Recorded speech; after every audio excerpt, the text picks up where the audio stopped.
Welcome back. So there have been mixed reactions to the GNU cabinet and its composition. One of the moves that President Cyril Ramaphosa made was to separate science, innovation and technology from higher education and training. Now, for years now, the Department of Higher Education has been marred by scandals ranging from corruption and mismanagement at certain institutions, the safety of students on campus, and of course, the National Student Financial Aid Scheme. Well, we're going to be having that conversation today. How will all of these challenges be addressed under the new leadership, and what are the key issues that need to be attended? First, we're in conversation now with Dr. Mimmy Gondwe, the Deputy Minister for Higher Education and Training. Dr. Gondwe, Deputy Minister, good morning to you. I think we'll start off, of course, with congratulations. And I think the question that everyone's been wondering about this week is, when did you know that you would be appointed onto that cabinet? Dumela Naledi, and good morning to your viewers and listeners on Newzroom Afrika. So tomorrow will be a week that I've been in this position. John called me, and I remember the exact time. It was at 8:58 a.m. and I was on my way to church. And then John called me and said, would you be available for this position of Deputy Minister for Higher Education? And I was like, yes, I'm available. But, you know, once you put down the phone, you think, goodness me, what I just agreed to, you know, because this is a huge responsibility. It's a strategic sector. It essentially entails ensuring that, you know, young people in the higher education sector are ready to go out there. I mean, these are the future leaders of tomorrow. We're not going to lead forever. So it's about ensuring that they're prepared, you know, to take up their various roles in society and are, you know, educated, you know, receive a quality, solid education. So it's a huge responsibility, but I'm really looking forward to working with Minister Nkabane and Minister Manamela. We've yet to have a formal meeting where we are going to thrash out our priorities for the current administration, but I'm certain that that meeting will take place soon, where we can get, mapping out, we can get to mapping out our priorities for the department going forward, and have the minister delineate the areas of responsibility for myself and Minister Manamela. I'm looking forward to working with both of them. Yeah, and it hasn't quite sunk in yet, Naledi, but I'm really humbled that I've been appointed, and it's a responsibility that I don't intend to take lightly.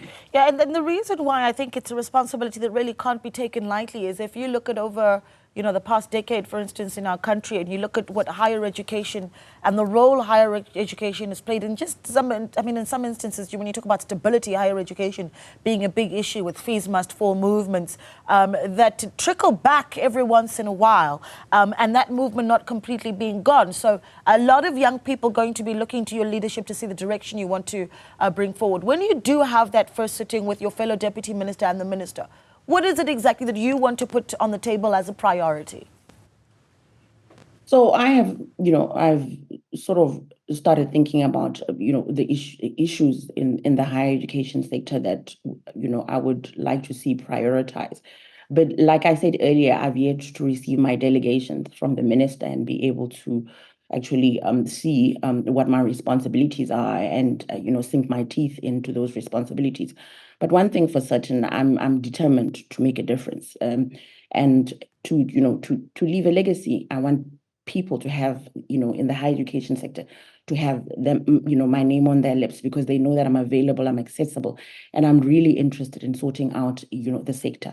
But I think what is a first, a really pressing priority is the need to stabilize NSFAS operationally, administratively. You know, the scheme has been marred by a number of controversies over the years, from the misallocation of funds to downright corruption. And it's about time that we really resolved the issues at NSFAS. You know that last year there was an investigation initiated by the board of NSFAS in response to allegations leveled against the former CEO relating to a conflict of interest in the appointment of direct service providers. And there was a report that emanated, from the investigation that the board commissioned, the Vexman's report. And it made a number of findings, findings of irregularities, mismanagement, poor governance at the scheme. And following the release of this report, NSFAS resolved to implement the recommendations contained in that report.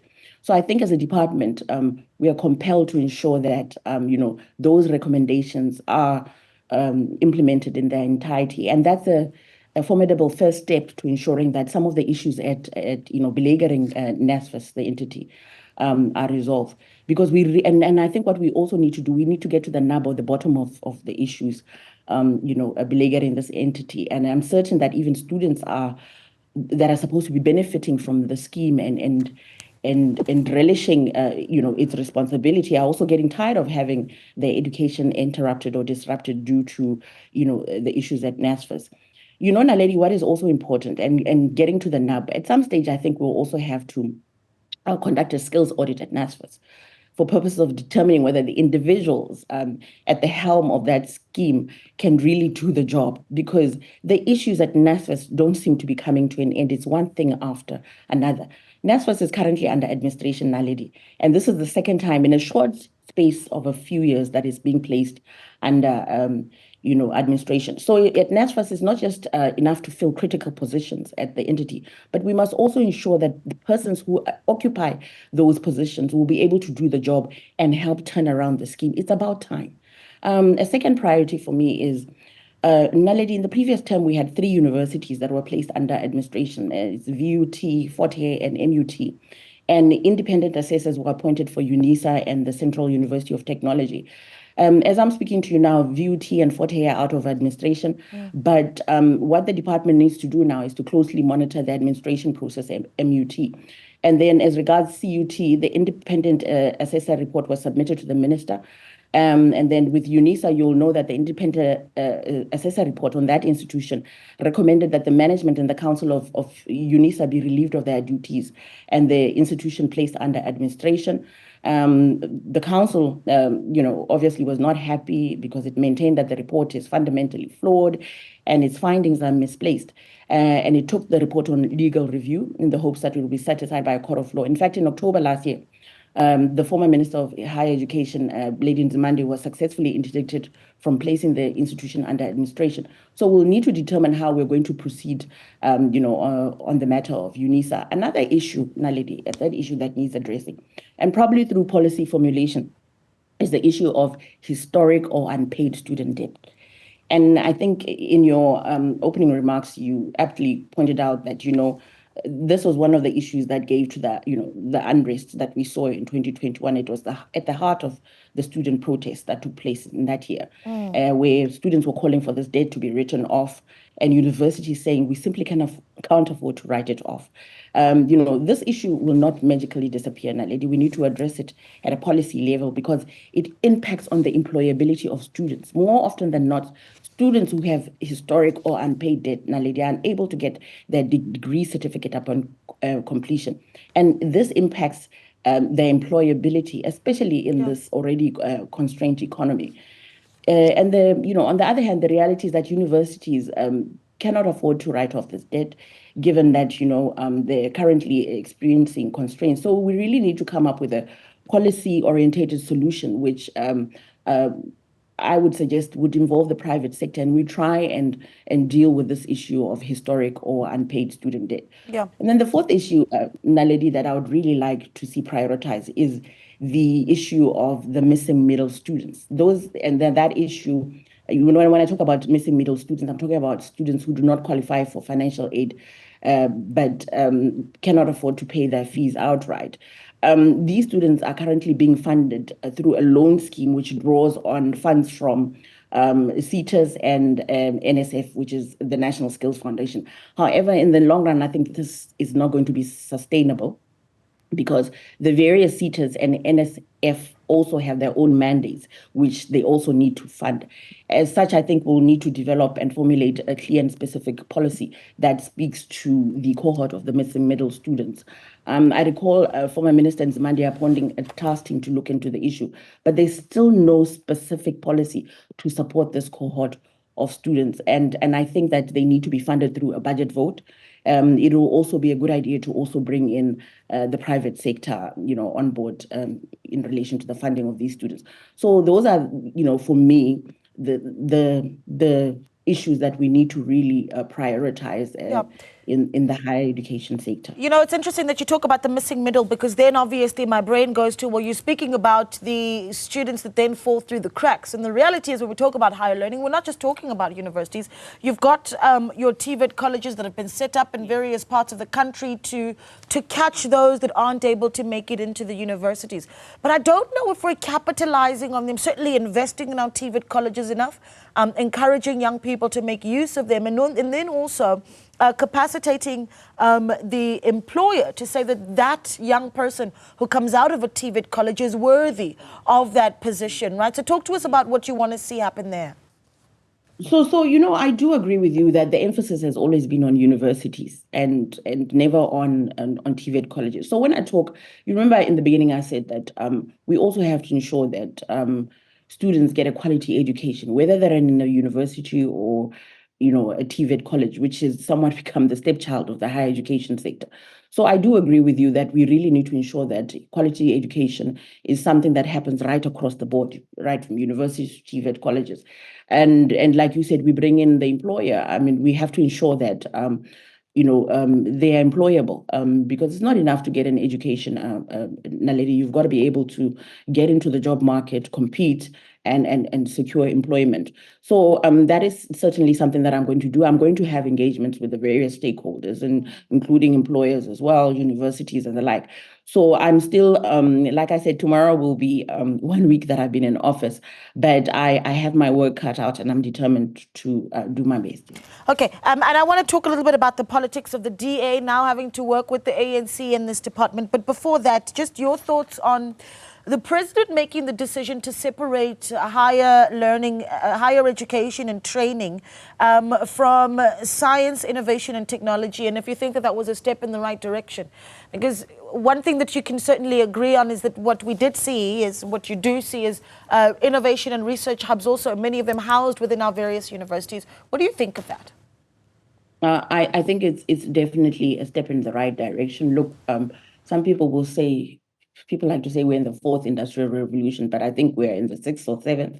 So I feel that separating the two will ensure that, science, innovation, and technology is really given the space that it needs to. Look, the world is moving at such a fast pace, and we really need to come up when it comes to science and technology, and hopefully it will help capacitate even departments right across the board. We need to get to a certain level when it comes to science and technology. And I feel like now, the focus can really be on higher education and science and technology, and not having them lumped up, because if you lump them up together, something's got to give, and the emphasis is always on higher education in most instances. And it would be great because now they can have their own budget as a department, and it's so much that can be done in terms of science and technology. Yeah. Well, your concerns about working with the ANC in this department, I mean, in the run-up to the announcement of the cabinet, what we heard from certainly within the negotiations between the Democratic Alliance and the ANC, your party, of course, being the Democratic Alliance, was that the DA wanting to see tenders, for instance, being reviewed in the various departments that you do take over. Is this something that you'll be pursuing in the Department of Higher Education? Look, the reality is that we pride ourselves in the DA, that way we govern well, and we run a clean government. And so it's something that I mean, if the need arises, then definitely we will have to review some of the tenders.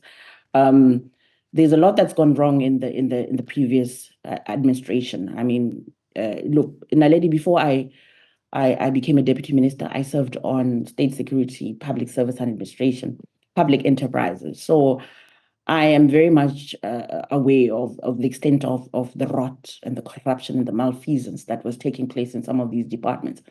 And yes, definitely, I think we will have to have a conversation about that to ensure that, whatever tenders were given out, to bidders that deserve them, and not because, they were preferred by one person or another. So we really have to ensure that we run a clean government, and one that it really meets the needs of the people. Naledi, I always say to departments when they come and they tell us we got a clean audit, I said, it's not enough. That's just a tick box exercise.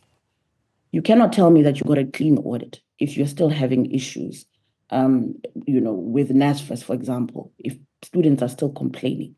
So it's not enough to just get a clean audit. Whatever work that you're doing as a department, it's got to make a difference in the lived experience of the individuals that you're serving.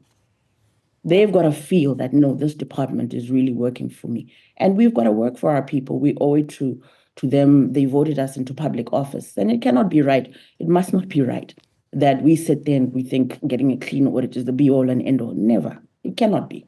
Yeah. If you're not making a difference, to the ordinary man on the street, a felt difference, a tangible difference, where the person will say, but really, now I can feel that something is happening. So I'm looking forward to working with Minister Nkabane and Minister Manamela. And then I was thinking we are more or less the same age, so rabalekane. So I think we're really going to get, we're going to get along, and we will respect the roles and responsibilities that we all have, and we'll do our best.